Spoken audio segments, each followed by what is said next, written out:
Okay, so here's a video on the swing comparisons between Dustin Johnson and Jon Rahm. Dustin Johnson having another great week, winning quite comfortably in Hawaii, and Jon Rahm coming second, so he did pretty well as well. They both have a bowed wrist position at the top of the backswing, but I want to show you some subtle yet really big differences between both of their swings. If we go to the top of the backswing for Dustin Johnson, we're going to see he's much more upright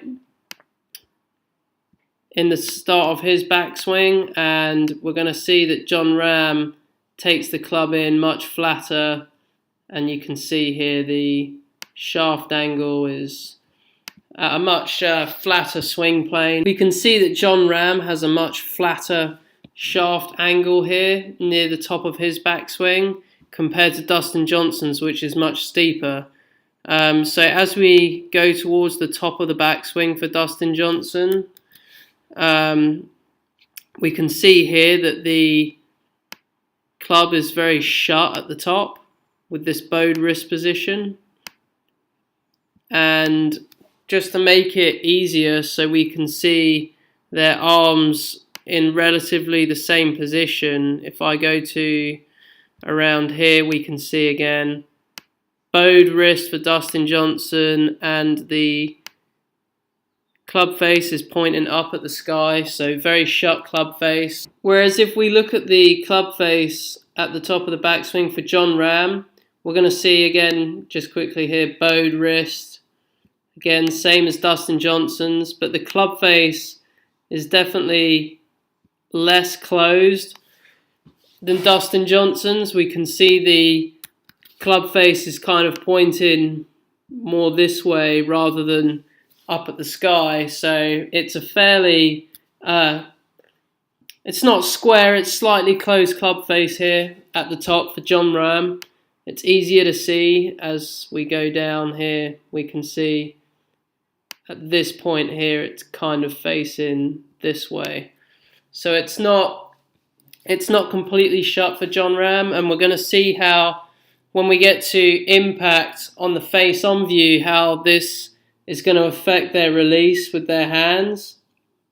If we look at Dustin Johnson at the face-on view here, we can see his lead arm is relatively straight, and the lead wrist is flat to slightly bowed, I would say. It's in a slightly bowed position, and as we come through here, we can see again it's fractionally bowed, if anything, dead straight. So you can see that he went from having this very bowed lead wrist at the top to a much flatter looking wrist at impact. Whereas if we look at Jon Rahm, unfortunately I couldn't find a decent face-on video, so I had to take a still image here. We can see a very different wrist position here for Jon Rahm. Much more bowed lead wrist, and the arm is slightly different as well. It's actually looking a little less internally rotated than Dustin Johnson's. It's more supinated. This elbow is kind of facing slightly behind him earlier just to square the club face, whereas we can see Dustin Johnson's lead arm,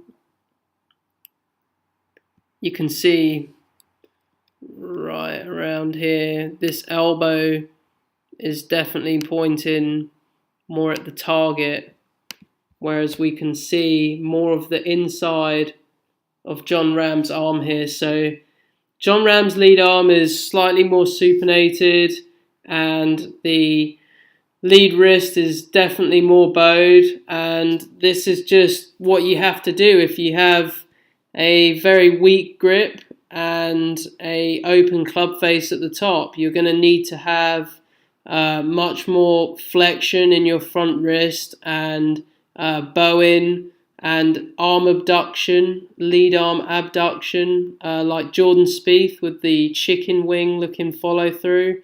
These are the kind of things you're going to need to have if you have a weak grip and a neutral club face position to square the club face. Otherwise, you're much better off going with a stronger looking grip like Dustin Johnson's and having a much less exaggerated wrist position at impact.